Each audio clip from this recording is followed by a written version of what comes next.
My name's Craig. I do work at Microsoft. We are big fans of Android. We have a lot of apps on Google Play.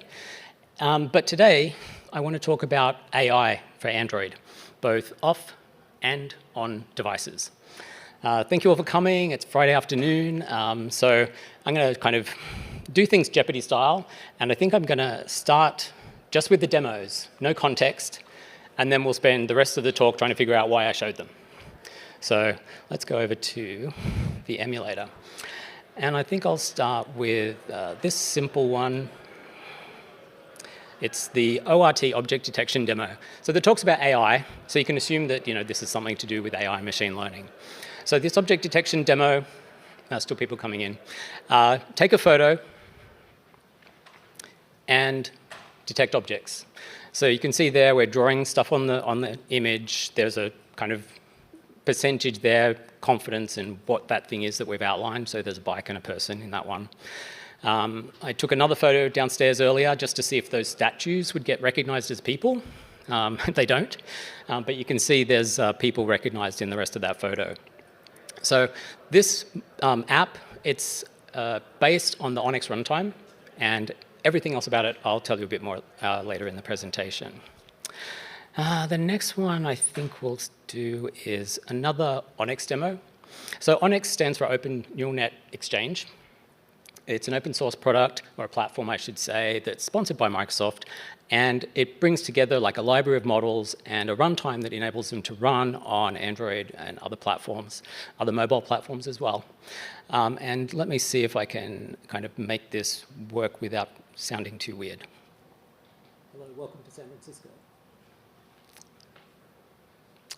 And, oh, got to hit the stop button. And you probably can't see that, but it did record that I didn't hit the stop button. So the cool thing about this model, Onyx, it's running on device. At this point, it's running in the emulator, but it's running a model called Whisper, which is actually an OpenAI model that's also available in the back end. And so one of the things I want to talk about today is models in the cloud and models on device and what's the difference. And Whisper is one that's available on both. So kind of cool, and just to prove that it does understand Australian accents. So let's move on to my third demo. This is a pretty basic text editor application. When I say basic, really, really basic.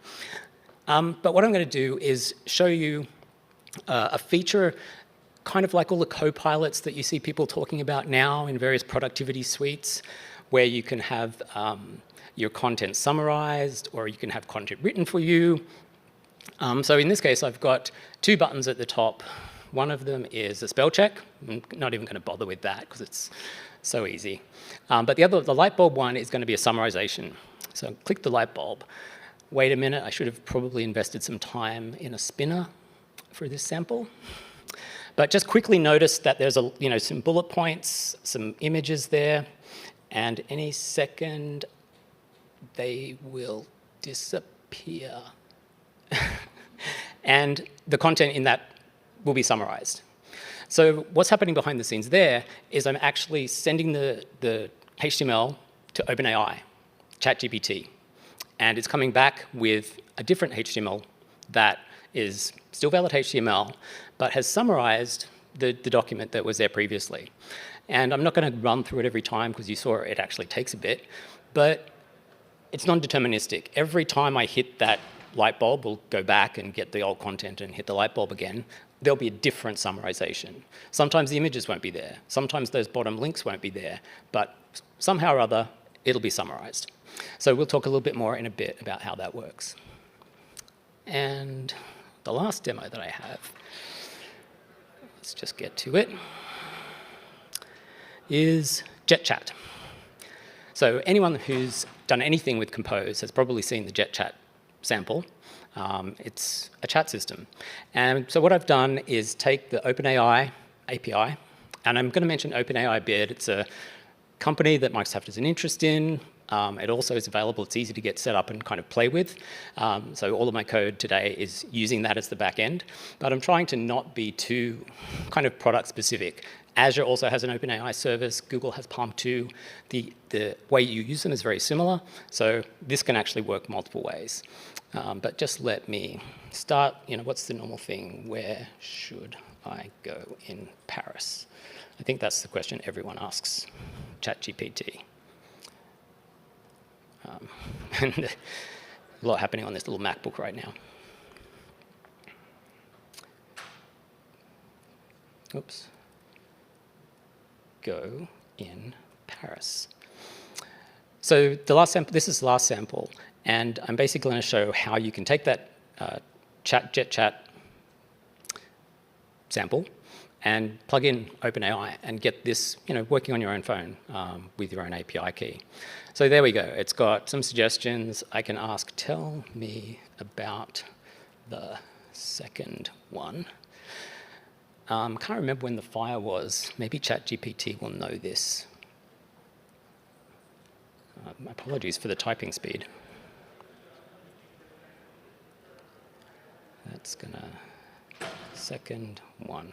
That's gonna prevent us all getting out here on time if I have to type that slowly. And so the interesting thing about this, it's a chat system. It has context. So it remembers it's Notre Dame. It does mention the fire, so yeah, that must have happened before the learning cutoff in 2021. But there's a lot of things you can ask, and this has been trained on the internet, it's been trained on books, trained on a lot of stuff. I can ask it, when does DroidCon? I'm gonna type a bit slower now.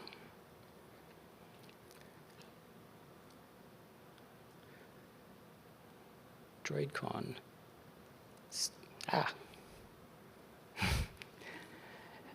This is an M2. Start. And I better, delete that D. And so let's see what it knows about DroidCon. And I'm guessing, as a language model, doesn't know. So the last thing I want to do is actually switch over to DroidCon chat. And we will ask it the same question.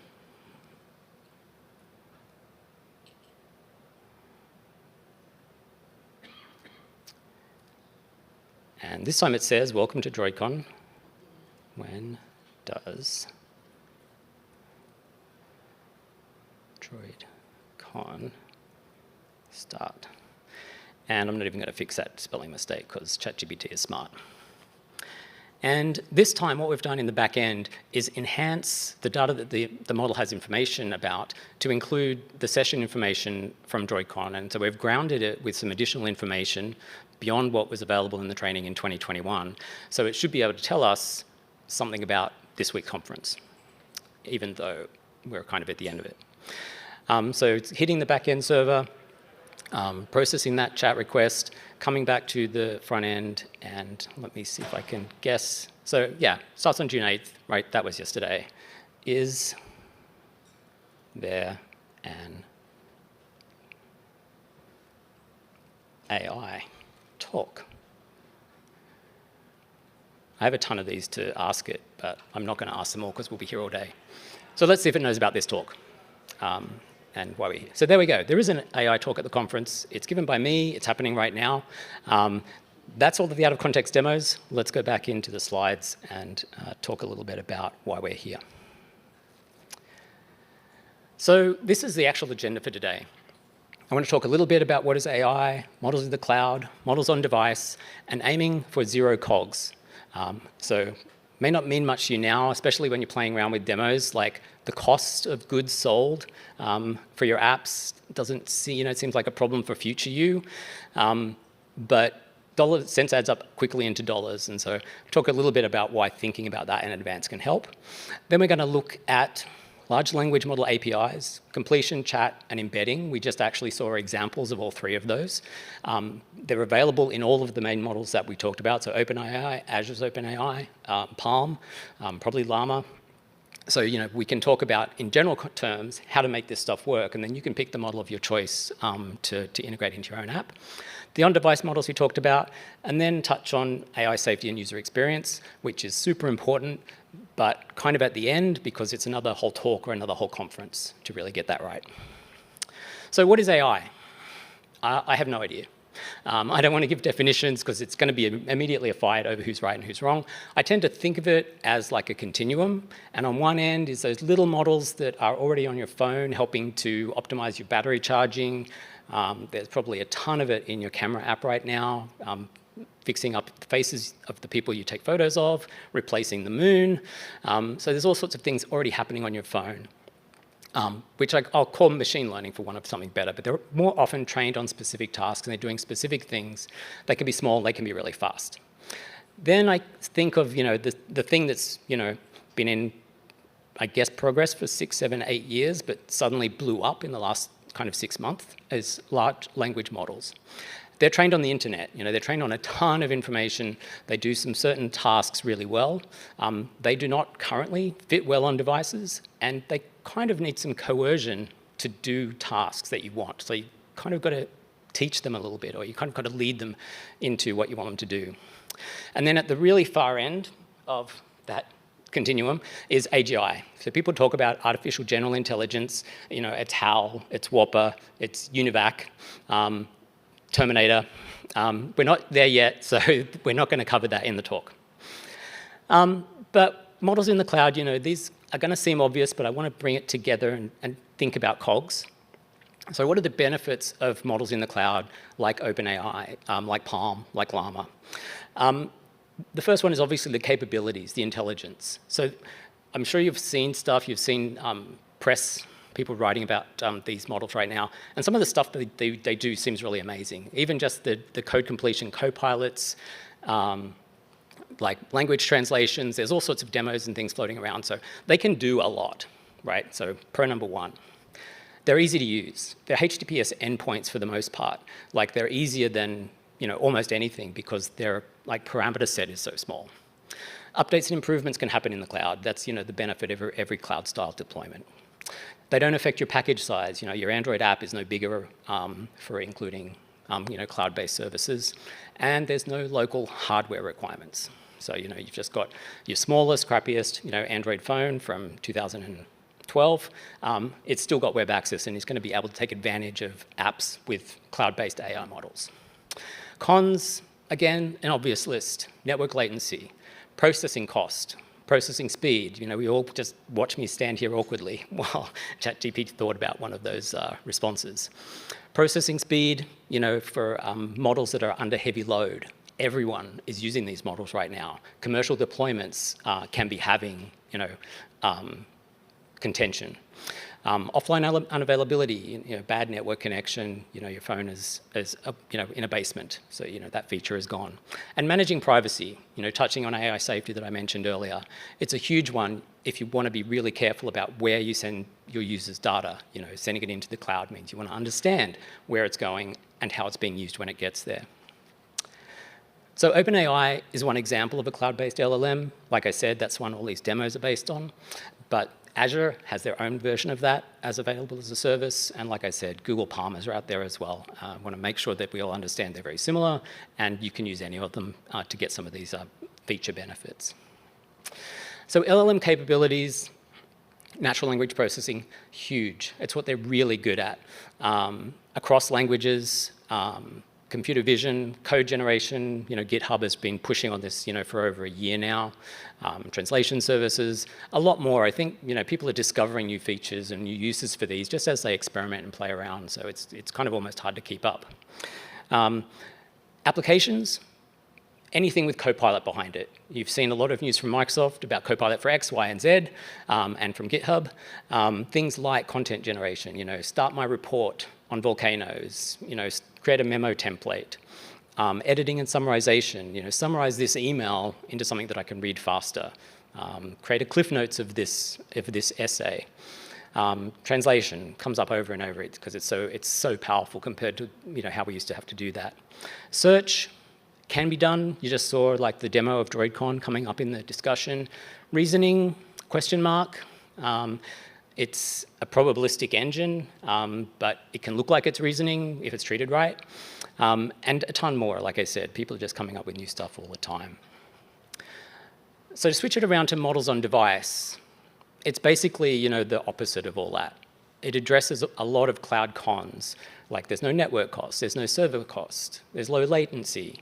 It's available offline, the data never leaves the device, can be accelerated with like MPUs and GPUs that happen to be on modern phones. But of course, the cons are the capabilities are limited. OpenAI, those models are enormous, that they can't fit on a phone. Although there's versions and people working to compress them and train new models that can approximate that. Package download size. The image detection model we saw is 12 meg. Whisper, that version of Whisper that you can deploy on Onyx is 57 meg.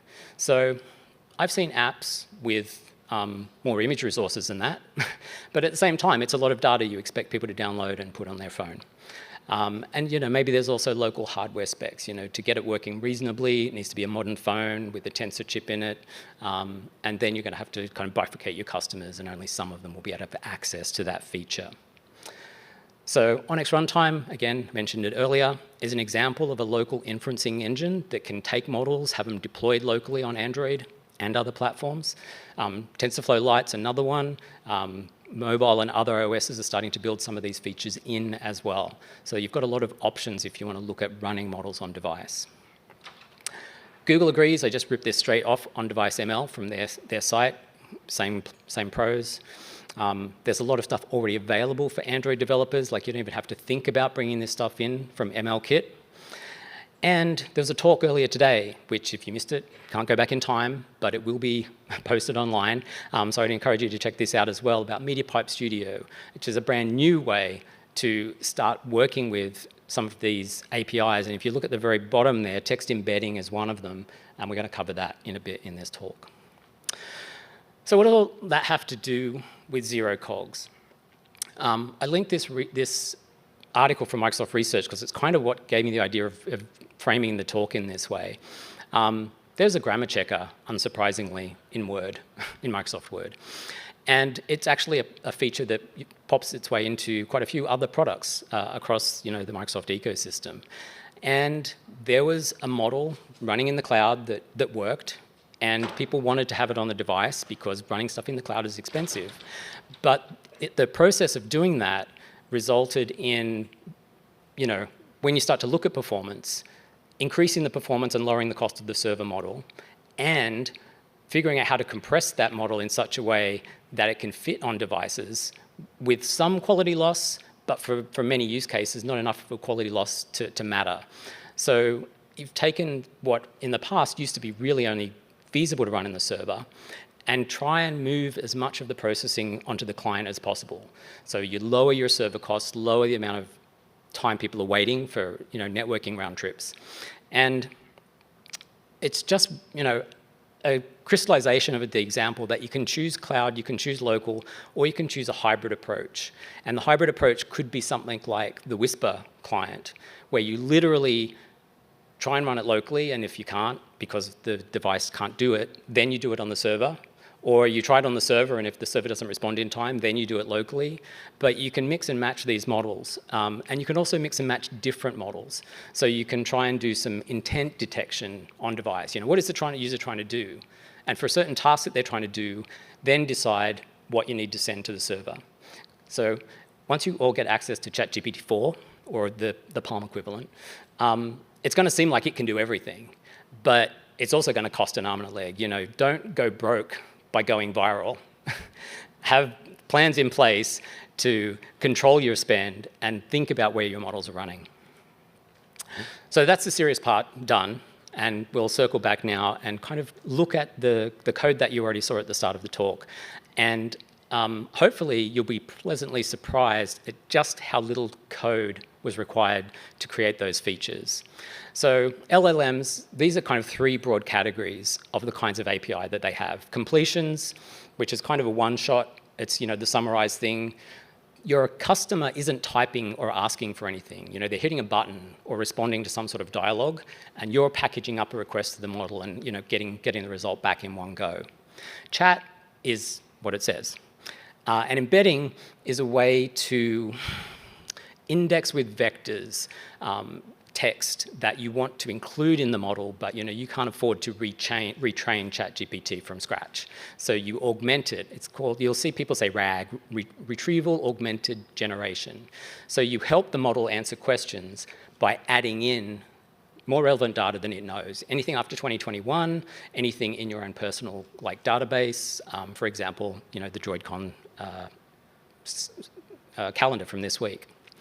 So the completions one, we already saw that. Tons of stuff that it can do in addition to just summarization, translation, spell check we talked about. Create structure is an interesting one. You can pass it, I had a good example for this. But you can say, tabulate this data. And it can be, all of this prose about farming apples and oranges and how many it found. And say, it can put that into a table of, apples, oranges, and, the count. It can do the reverse. It can take a bullet point list and create prose around it so that your to-do list becomes like a story of the day. So there's lots of stuff it can do. But generally, these kinds of things are, like I kind of joked about before the talk, these are co-pilots. Press a button, do a thing, and you've structured the code to make that happen on behalf of the user. So in that text editor, and like I said, or I meant to say, inspired by the Sync Fusion folks, they're a component vendor, have no relationship with, but they did this on their blog, and I thought we need to bring that to Android. So these are the three kind of configurations that you need to get a completion endpoint going. So choose a model, which is the top two, because remember we had the spelling and the summarization, two features. The endpoint URLs, and we're just going to send some JSON to these, just regular HTTPS links, and then the prompts. So this is the hard-coded instruction you're going to send to the model along with the content that tells it what to do. And you can spend, I'm going to say prompt engineering a couple of times in this talk. That is a whole nother session. That is a whole nother conference about how you can get the best from these models by really minor changes to what you put in your prompts, the ones that you hard code around where the user's input goes. So here we have shorten and grammar check. Strip away extra words. Notice it says strip away extra words. If I said summarize, which I did when I was building this, it comes back and says, this was an HTML document with a header and a body and some images. Like it summarized what the thing was, which is kind of what I asked. And programmers kind of get used to computers doing what they say and not what they mean. So strip away words works better to get a summary of the content. And we identified that it's HTML both in the source and provide a clear message with HTML content coming back. So we're trying to be really clear about what we're sending and what we want, because that helps the model understand and give back the correct result. So literally, that's all we needed to do. And then this is the code that makes an HTTP request. The very top line is concatenating that hard-coded prompt instruction with the user-entered HTML. Next, we're constructing a map, which is going to become JSON. We're passing the model name, that prompt text, and temperature. So temperature, I kind of mentioned in the intro, they can be random. Responses can be more or less random. This is one of the levers that you can use to control that. So you can pull randomness all the way down, and the responses become more deterministic, but also very boring. You can turn it all the way up, and it'll like hallucinate like anything, and really make stuff up. So you can play around with that. 0.5 works, for our benefit. A HTTP client post request. There's an authorization header. We send that JSON. We get some JSON back, and we just unpack that and show it to the user. Like it's literally just like a web request. It's super simple to implement because so much is happening on the server, and there's not even any like syntax or compilation because everything is plain text.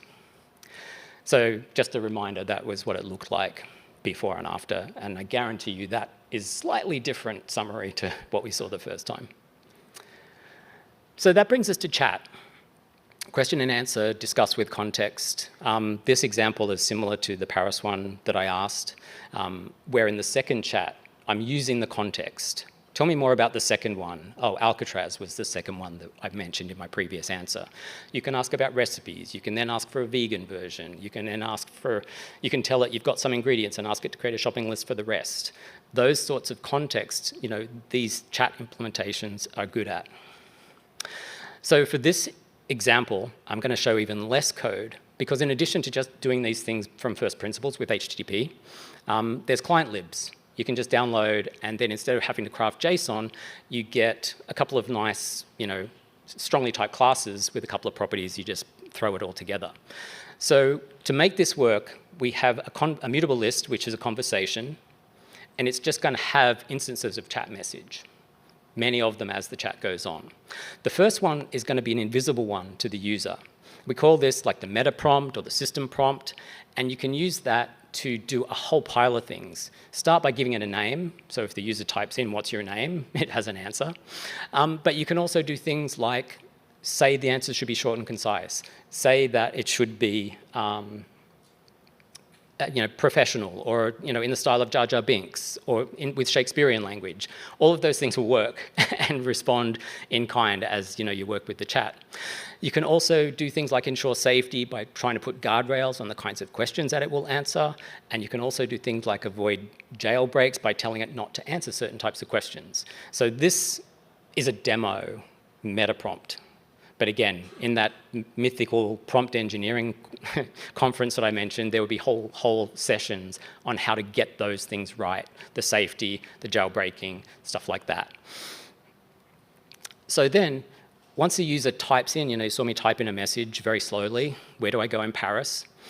We create another chat message. The role will be user this time. We put that message text just right in there, add it to the conversation, build the completion request, and you'll see we're specifying a model there, GPT 3.5. It's the cheapest one right now.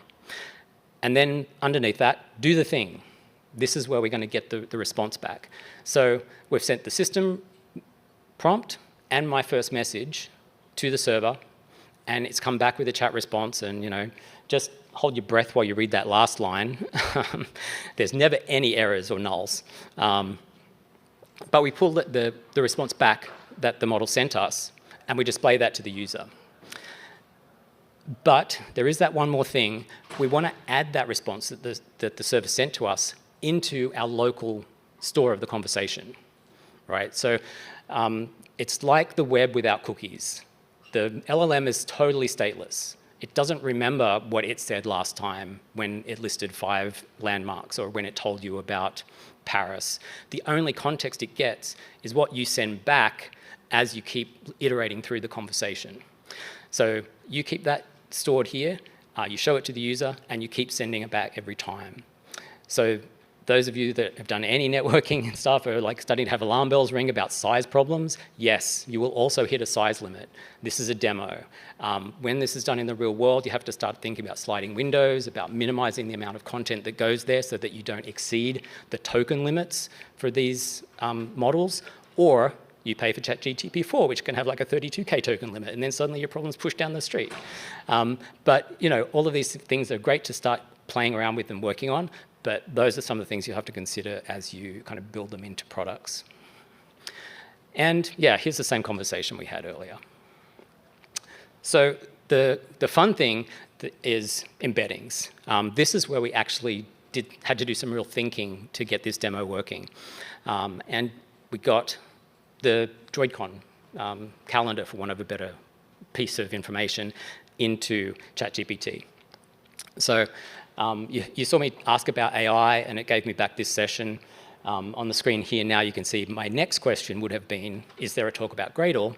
And it would have responded with a whole ton more talks, because there was a lot more information about Gradle across the conference this week. And it didn't pick up the session this morning, and I went back and looked at that, and he really only talked about machine learning, and it wasn't quite enough of a match in the problem space for the machine learning talk to get recognized as AI, and you might kind of intuit why after we talk a little bit about embeddings, but that's the functionality we're trying to get to.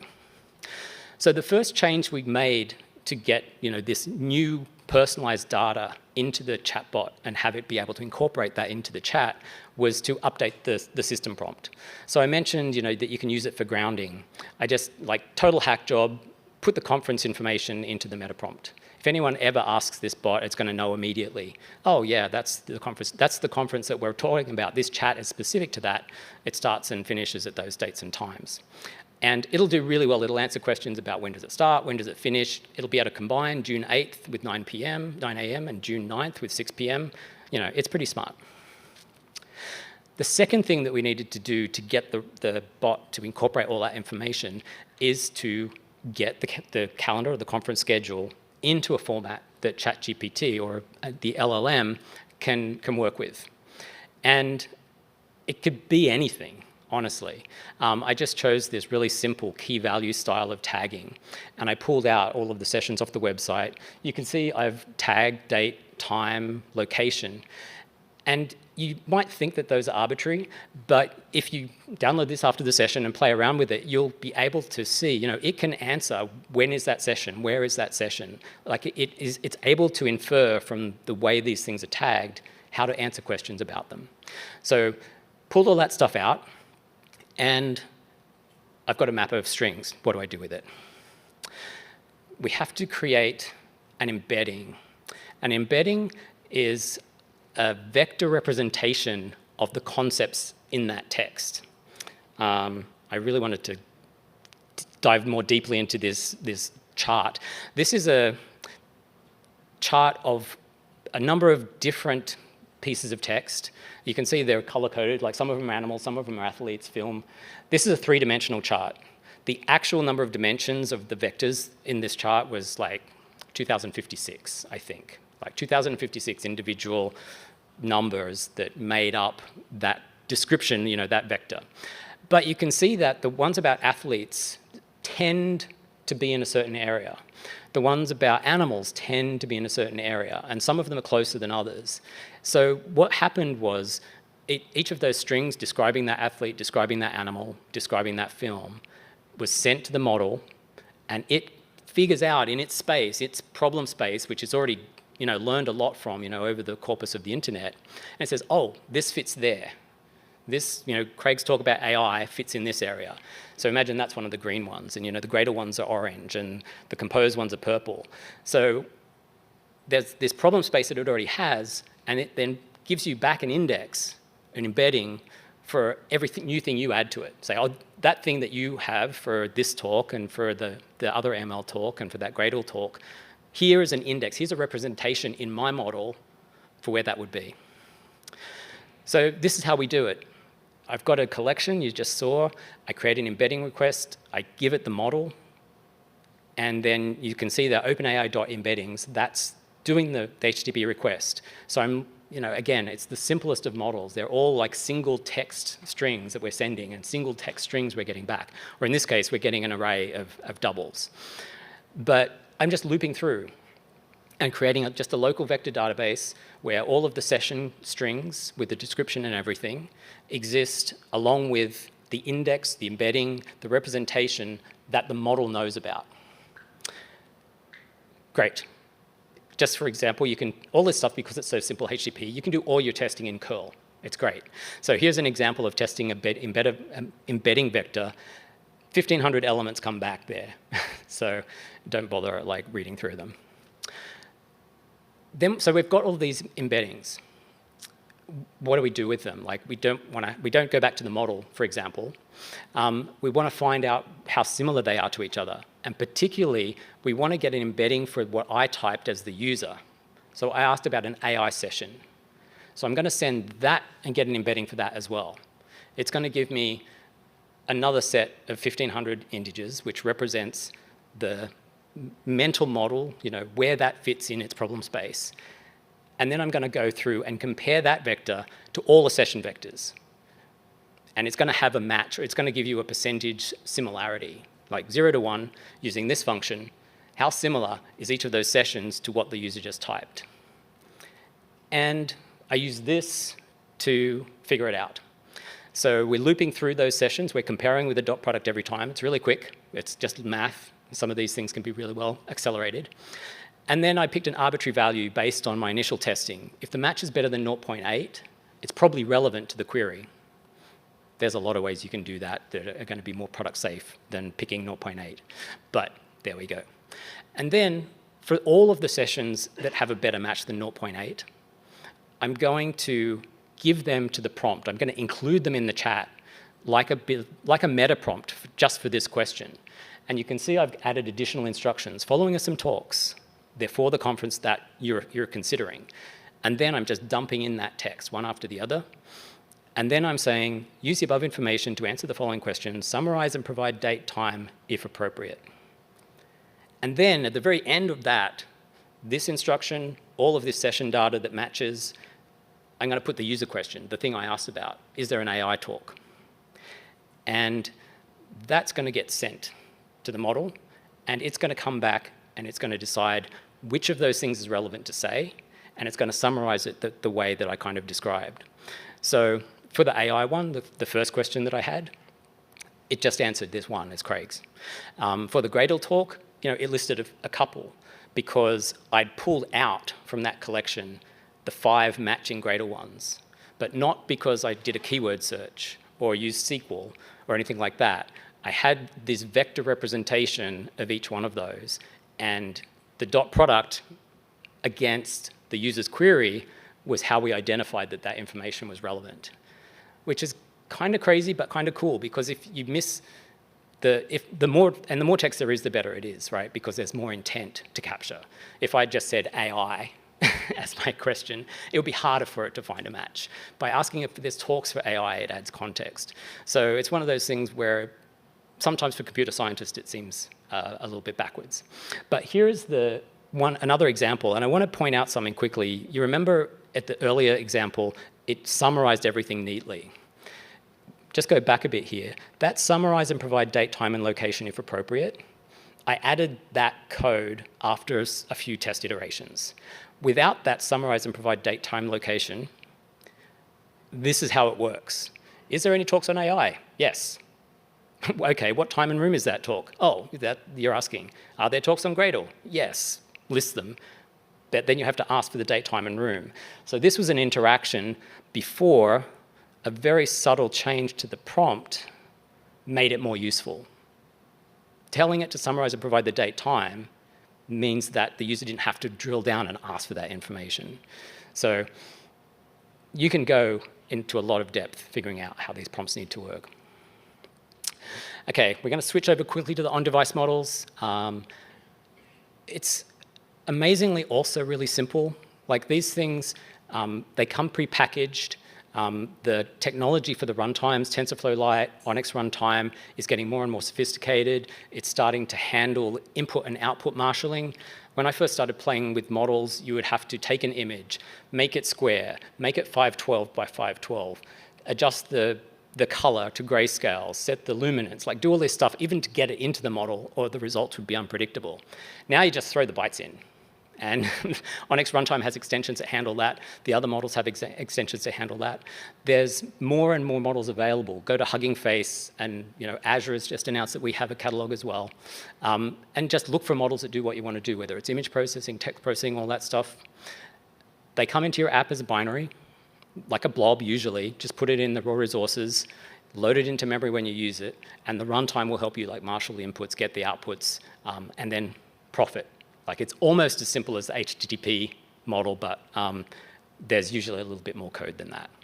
So the image recognition one that I showed, there's a bit more boilerplate to it because we're doing stuff on the device. So we need to new up an ORT, which is Onyx Runtime environment.